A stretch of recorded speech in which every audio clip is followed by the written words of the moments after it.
आदि शतायु होने के बाद मुख्य प्रशासिका,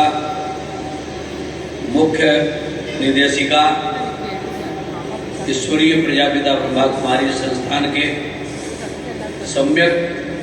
नेतृत्व करने वाली शतायु होकर गोलोकवास देवलोकवास में चली गई, बाबा की सेवा में चली गई,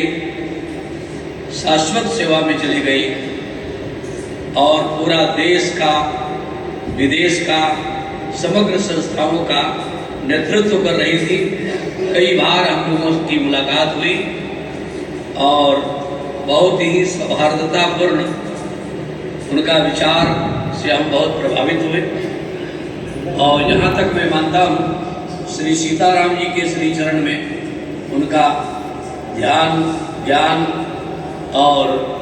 उनकी समीक्षा रही, इसलिए अयोध्या से भी उनका तारतम्य सदैव जुड़ा रहा। संतों के तरफ से, धर्माचार्यों के तरफ से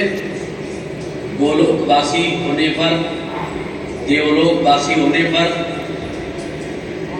और शतायु होकर अपने जीवन का उत्कृष्ट श्रृंखला पर पहुंचने का बहुत बहुत श्रद्धांजलि वाणी से, मन से, वचन से, कर्म से पुष्पांजलि, श्रद्धांजलि हम लोग अर्पण कर रहे हैं। ये जीवन का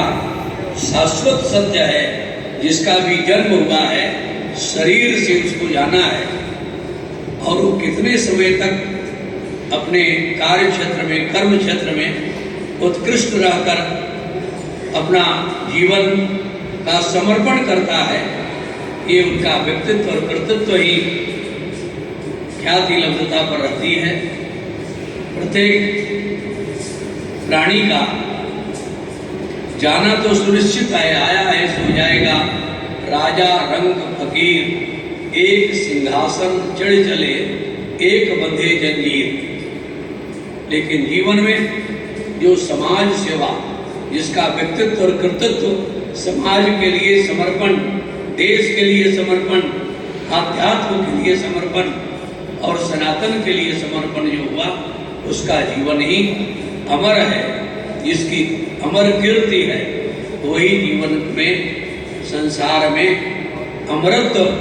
प्रदत्त कहा जाता है। शास्त्रीय सम्मत के अनुसार ऐसी उत्कृष्ट श्रृंखला में रतन मोहिनी दादी बहुत ही उत्कृष्ट साधिका रही और उनका जीवन आध्यात्म से जुड़ा, ध्यान ज्ञान से परिपूर्ण रहा। उनके प्रति बहुत श्रद्धांजलि